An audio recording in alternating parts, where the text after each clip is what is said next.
Welcome back to Uncle Jay's Lounge. And we got more topics than the church got lords, and we hold the mic and your attention like two swords. Uncle Jay, how you doing? Good, man. I'm doing good. How about you, Julian? I'm doing good. I'm excited to dive into today's topics. I think they're very relevant to our generation and the generations moving forward and how they'll be affected.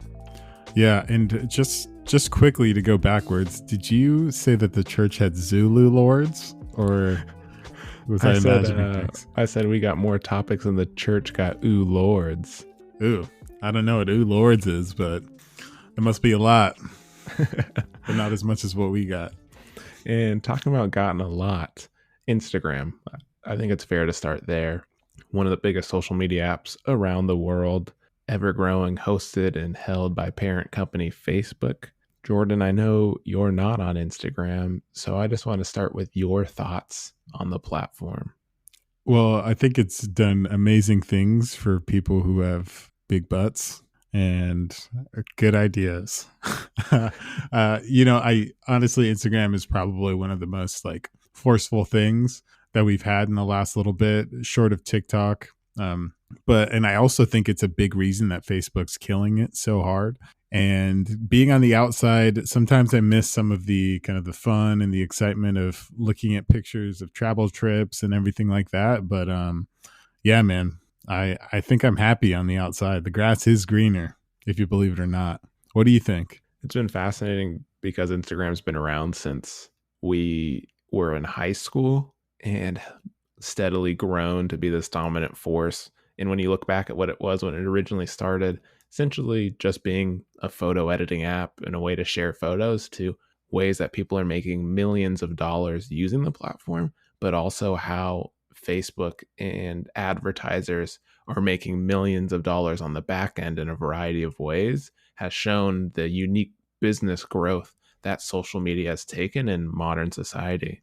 It is one of those really, really strange phenomenon, pieces of, I don't know how to describe it, an event that has happened where it's such an overpoweringly, I feel like it cemented itself amongst kind of giants already with Facebook. And at the time, I believe it would have been MySpace would be kind of some of the vestigial limbs of that were still existing to usurp some of the bigger and most strong ones, to now kind of be an elite itself, with being the kind of the preliminary thing that you would share pictures on, especially in our demographic, as well as kind of taking bites out of other competition, especially if you want to talk about Snap and what they're doing with Instagram stories, right? They definitely have leveraged their audience very well. And I think that's why Facebook absorbed and bought them out, as Facebook is typically seen as this older demographic. Instagram is more of a mixture of the millennial Gen Z generation and the younger ones coming up, where maybe TikTok is taking some of that competitive advantage now. And then there's Twitter, which is a unique platform in itself, not so much video or photo sharing, but just silly and random statements or connecting with like minds in some regards. The most fascinating thing, though, that we found upon this week was the invasion of privacy of social media and Instagram specifically. I guess the apple doesn't fall far from the tree when you talk about the Instagram and Facebook comparison, but it is actually now a thing where Instagram is the most invasive app as far as collecting and sharing user data, even to the point of going from not only the personal data of your search history, location, contacts, but also your financial information as well, which is scary. That was one I found bizarre, because I'm not sure how Instagram is tapping into financial information unless a majority of people are utilizing Instagram's shopping platform and adding their credit card and then tapping and following that, which seems very shady. I'm not sure if it's posed in the way the article said it, as they're just following your credit card transactions on the site and then selling that data to say, hey, Jordan bought this crew neck, or Jordan bought these socks, or this poster from Instagram, or if there's a layer behind that somehow they are tracking as well. That is what I was hoping that you could illustrate for me, because I wasn't sure exactly where that type of information would even be passed on of course, these apps do have cookies and things that will actually follow you from app to, or like, website to website. So I figured that was exactly what we were going for as far as financial information. But it's it's kind of even scarier that there isn't a clear delineation of where they're getting this information from, if you know what I mean. I would assume that it is very top level. Basically, the way ads work on the internet nowadays, especially social media ads and Instagram in particular, is you set up your ad campaign through Facebook and are running ads on both Facebook and Instagram, or just Instagram and just Facebook, and targeting these very rich demographics and attributes of that user who is interested in that product. And then when you are on Instagram and you do happen to click an advertisement, and that takes you either to their profile or to a website, is tracked differently than going organically or naturally to your friend's profile. And so when you do so, there's a small snippet of code that's added to the back end of the site to let them know that you came to their profile from an ad, or you came to their website from Instagram or an ad or whatever that may be. And then they can track you from there and put you in different audiences called like remarketing audiences to stay in front of you and stay top of mind in a very competitive field. That being said, I think it is just that initial transaction saying X user bought this product on this website. And now we put them in that audience of those interested in vibrant green turtlenecks during the spring. And we can push more products to them and using that financial info to make a more qualified user, so to speak, than someone who's maybe interested in a neutral color turtleneck for the spring. They know how to find all the people interested in vibrant colored turtlenecks for the spring, if that makes sense. Gotcha. So it's almost like you're just finding user preference and then you could tie that to their purchases. Do you, is that right? Exactly. Cool. Do you think that, well, my question is now it's like 79% is essentially 80%. So 80% of the information that you share with Instagram, they're giving away and selling to third parties. What do you think that 20% that's left is? Of course, it's going to be like messaging, information, which they, wouldn't be able to give away, knock on wood. But what else do you got? Like what else? What is Instagram holding back from? That's a great question. And maybe it's just password information or some of your organic and natural flow throughout the app. I'm sure they are tracking messaging in some regard, or profiles you're clicking, send message on and things like that. I'm not sure what that other 20% could be. And, it could be a variety of things mixed in there. It really is unknown, or they know and we don't. But I've kind of come to this general assumption. I'll ask you, Jordan, do you think the majority of people on these apps really care about their privacy? Dude, that's a good question. And I might not be the right guy to, for this question to be asked just because I don't have any existence on that app. It's, and I haven't for maybe, getting closer to 5 years now. But I don't think so. And the reason that I would say I don't believe so or no is because of some of the reactions to other things that go along the same lines. Specifically, I'm talking about the WhatsApp privacy policy agreement and things of those nature, where I see people will react, but the overwhelming majority of people either don't value their privacy enough or find the inconvenience of moving to a different platform enough where they're fine with being spied on, I think. What are your thoughts? I agree with that. I generally think people don't care. I think the majority of people at this point in time, there's no immediate danger to them. And we're so far into the rabbit hole trying to catch up that there really is no huge difference that's going to occur to a lot of individuals using these apps, whether it is Instagram or it is Uber Eats or it is your fitness tracker. You're giving all of this data out for convenience.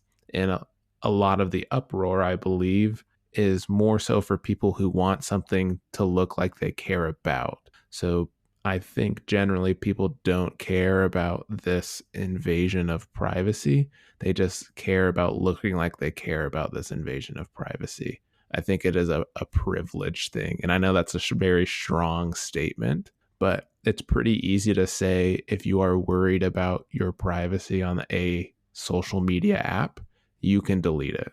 There is no natural need to be on social media, and maybe people are re-engineered now, but if you're so worried about what Instagram is doing or your credit card company is doing or things like that, you can easily leave social media. You can easily opt out of external credit cards sending you this marketing data, and people just choose not to. I don't know if that's a strong statement or not, but that's my thought. Well, is this going to change your existence on Instagram? Knowing this now. No, I think to your point, I don't use it very often. I still use it. But even if I stop now, they already have the data. It's not going to change much, right? Unless, you can restart and change your email and have a variety of emails. And that's the other thing. Like I use a specific social media email for all my social media accounts. So it's not affecting my personal and important email. It's already segmented out. So to me, it's not going to change anything. I'm more cognizant of it, but for the most part, I'm not going to look to shift too much, and I'm not necessarily complaining about it. It's just, it is what it is at this point in time to me, and I just hope moving forward apps are a little bit more scrutinized on what they're doing. What are your thoughts? Well, I think that what you're saying is correct. They have your data and it's permanently, in their possession. The only thing that I could say to push back on that is you're an iteration of Julian. And I know that probably sounds weird to hear, but the Julian that you are now wasn't the same Julian that you were, a week ago when we were talking about something else. So essentially what I'm saying is that even though they have your data from now, you're still giving them access to how you evolve as a person. So I don't think that point is very effective or is strong enough to say just because they know who you are in your 20s means that you can use it up until you're 60, because those are two different people. I mean, hopefully you've changed or you will change from then. But I see that. I just think that at the end of the day, social media is this thing that was made for a certain purpose and has now engulfed so many people's lives and attention spans that it's just complaining for the sake of complaining. I think it's very easy to leave those platforms. I think it's very easy to do your research and find a platform that you want to be on. And I think at this point in time, in America specifically, applause to the EU because the EU is working very hard on these privacy and the fairness of what's happening on the internet. But in America, what doesn't have your data at this point in time? To be honest, what doesn't have your data? And if I can find an answer, that's great. But off the top of my head, I can't think of one thing that isn't collecting some sort of piece of information for my profile at this point in time. Yeah, that's fair. I mean, continuous collection is absolutely a thing, whether it's Instagram that's collecting your data or the US government. That there will always be an existence of that. But when you kind of just, I don't know, I'm missing the right word, but essentially when you capitulate to the onslaught of people trying to collect information out of you, you're still guilty of giving them information, regardless if they're persistent or not. I understand because social media is an amazing tool and it keeps you connected to people around the world. If it wasn't for social media, I wouldn't be able to communicate with some of the people I can super easily and almost on a daily basis. It's quite a utility, but I think that some of the lack of reaction to this stuff comes from the myopicness of people who are involved or not involved, but essentially not seeing the real outcome of what these companies can do and are doing with your personal information. Right. And I would say that in the vein of our conversation, that there's a balance.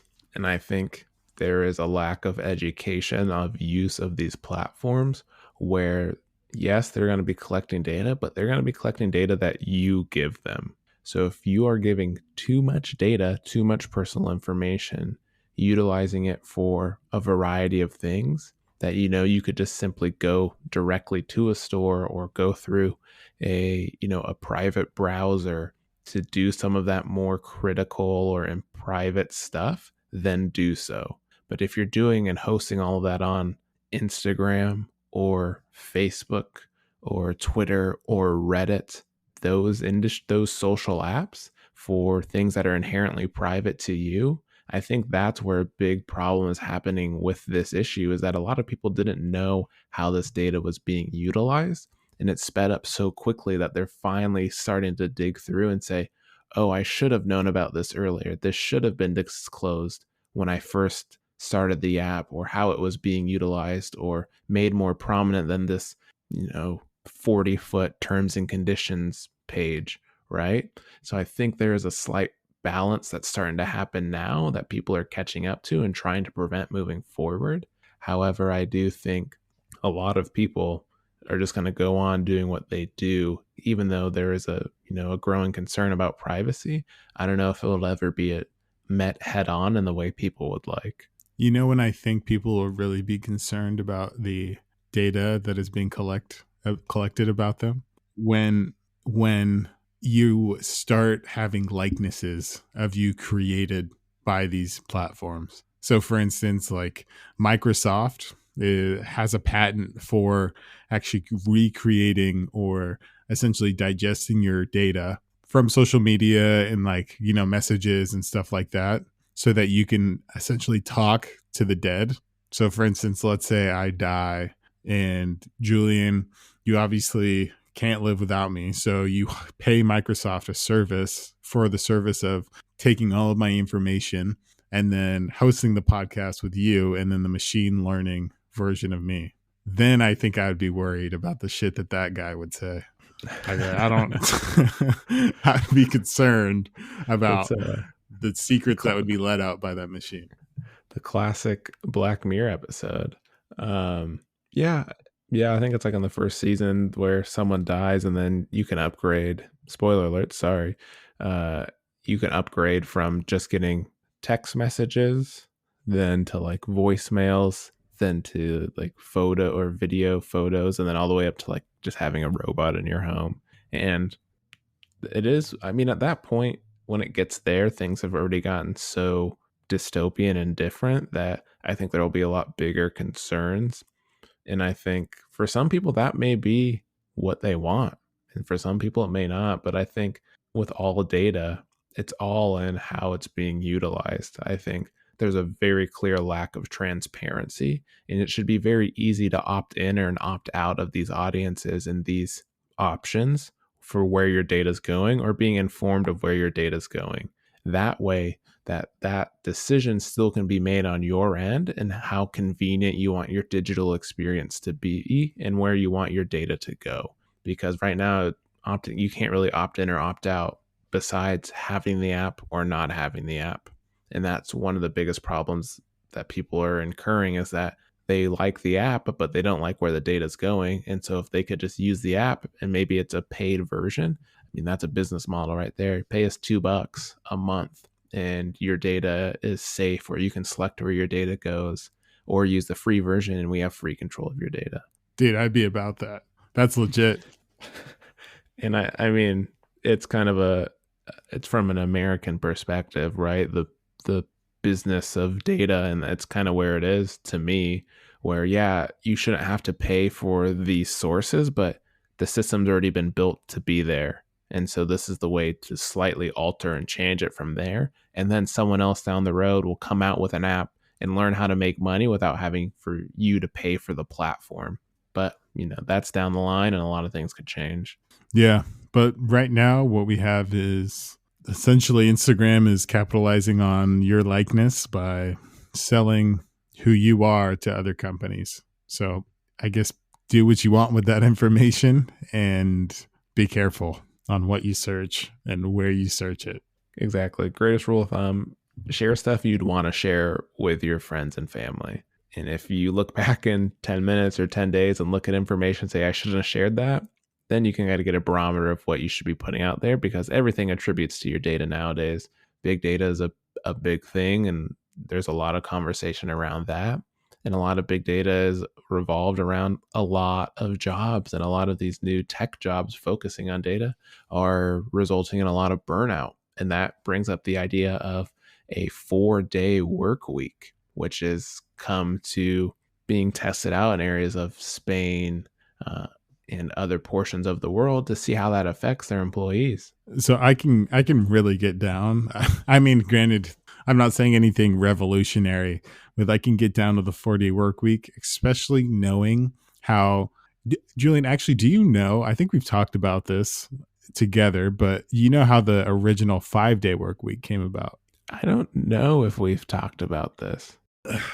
Uncle Tony's gonna do a little demo. Good as the real thing, maybe even better.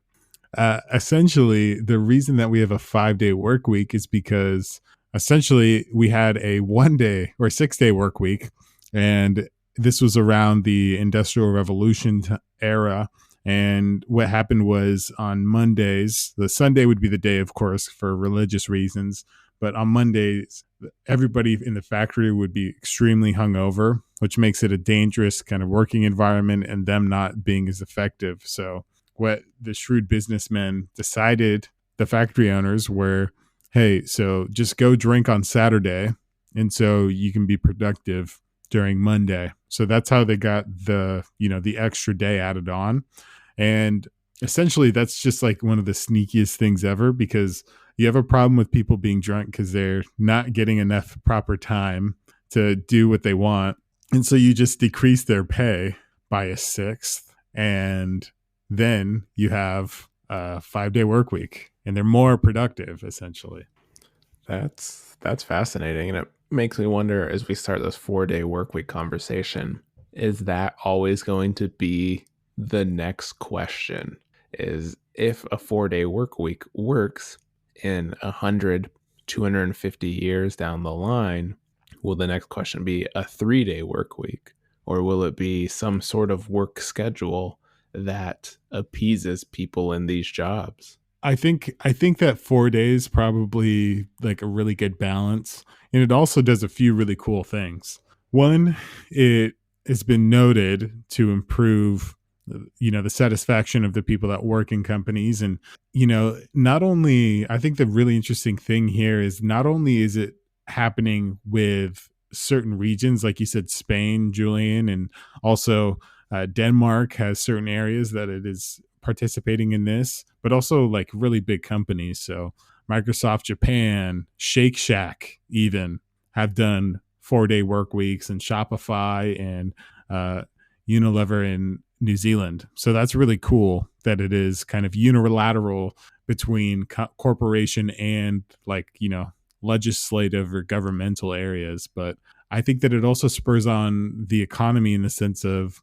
course, people aren't, even though efficiency will increase a bit with the 4-day work week, it probably won't touch to the 20%. So you're going to need to hire a bit more workers. But essentially what this is doing is further stimulating the economy, because these people will be spending more money with their jobs and so on. So it seems kind of like a net positive. People are more happy, and the economy will be more lively now that people are spending more, right? It does make me think in terms of increased efficiency and productivity as a goal, is that you could essentially run your business 7 days a week if you had the budget, and have 2 4-day work crews. Maybe one of those is Monday, Tuesday, Wednesday, Thursday. And then one of the other crews is Thursday, Friday, Saturday, Sunday. Both crews achieving 4-day work weeks, both crews achieving 3-day weekends of their choice, thus giving them the time to rest and relax and come back in based on their schedule. The thing I did find interesting in this article it mentioned is that you also have to be flexible, that the 4-day work week doesn't work for everyone.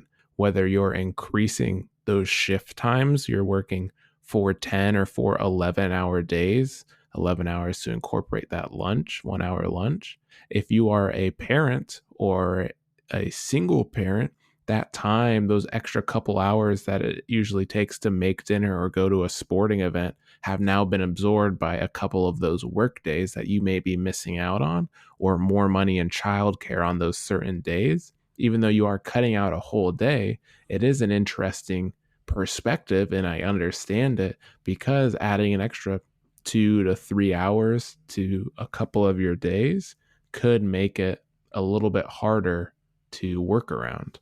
That's a fair point. I mean, it totally has areas where it might be tricky for people to incorporate with their lives, especially if they're going to go more heavy on certain days. The other thing that you have as well is just kind of plain facts that, if you decrease the hours worked, regardless if you have a 4-day work week or a derivative of it, which is a really, really light day on Friday, let's say instead of 8 hours, which is conventional, you have three per se, you still have that flexibility of, your normal life and the cadence of that. And also a little bit, much more manageable ability of kind of working around certain things. And then you have the increases of, the economy because of salaries and jobs and so on. So I think that there's, it's hard for me not to see a net positive. Granted, I am somebody who would be benefiting from this. So, of course, take this with a biased grain of salt, right? It has to work for all industries, though, even if you're working manual labor or you are able to work remotely, that giving an extra day for hard manual day labor to recover, it's going to increase your happiness, productivity, and longevity in that career by cutting out 4 days a month to recover from building homes or working at the mill or as a plumber or something very exhaustive as your field of work. But even if you're working from home, taking that time to be off the computer and reduce some of those constraints of sitting in an office chair for 8 hours or dealing with harmful light and things like that, it can be beneficial. And maybe that's where some of these companies work in that hybrid model where they are testing 4-day work weeks, and people who want to opt into 5 days can, and trying to find a balance and see that data come in. But a lot of that's going to happen as Spain does these tests and a few other countries are doing these tests to see if it really is worth making it to a 4-day work week and making that argument a little bit more solidified.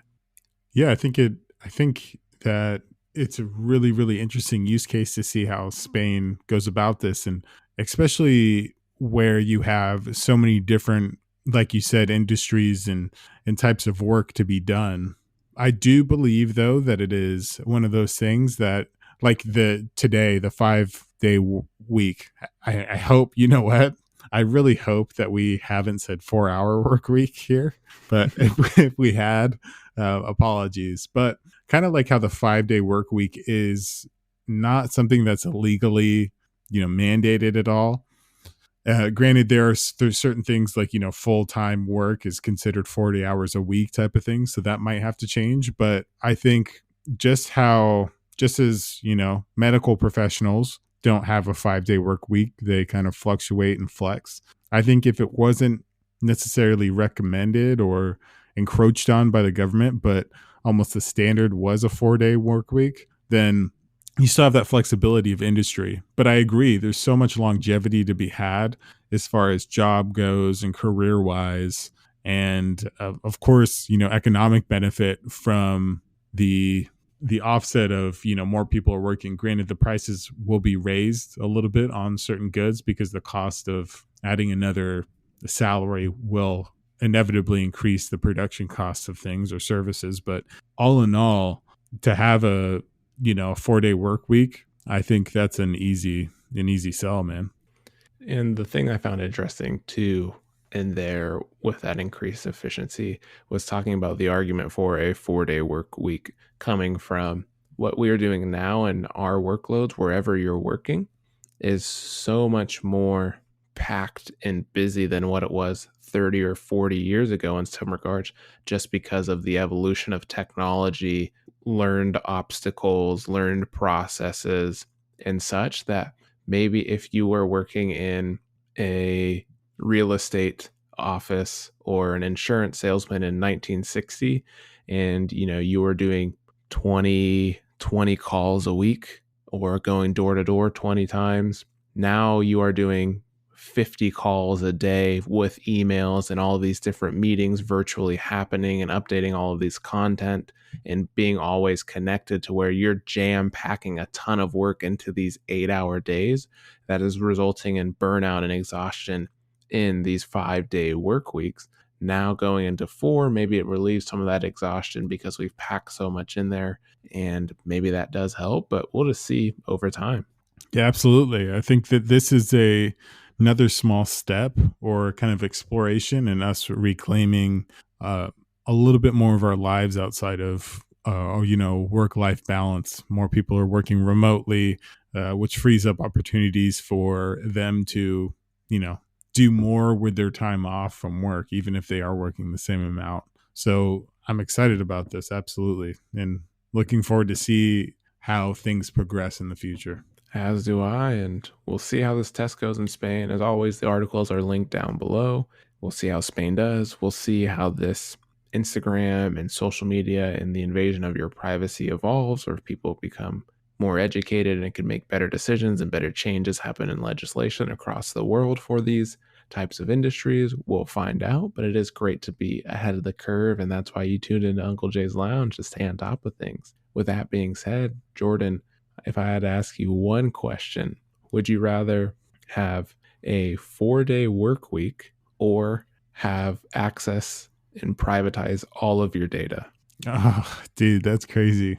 I think the power of holding all of my data. So does that mean that somebody would have access to all of my data if I didn't choose You. that one? No, Yeah. but Well, what I mean, happens? if you didn't choose that one, it would just be like modern society is today. Okay, A bunch well, of give me a companies have 4-day access. work week. I'm up on the 4-day work week, and I'm low on companies individually having one person's data. Yeah. Yeah. That makes so you're choosing the 4-day work week over having access to all of your own information. All of it. So, I mean, that'd be really interesting to see my existence on the internet Yeah. like throughout everything. But if I can put the team on my back and get everyone a 4-day work week, I think I'd be happier about that. That's what I How like to about hear. That's you? what I like to Yeah. hear. Well, You know, I would like to say, yeah, probably a 4-day work week. I think you can make a lot of money from owning your own information, and being able to sell it at your own price if it became of value later down the road. But I think a 4-day work week sounds pretty rad at this point in time, especially as generations go on, is something I would choose as well. I'm glad that we agree, man. And I'm curious about you guys as far as listening. You can interact with us on plenty of platforms, whether it's Twitter or if you kind of want to give Instagram a little bit of your information, you could reach out to us on there. Appreciate you guys for listening, and we'll catch you next Tuesday. Peace.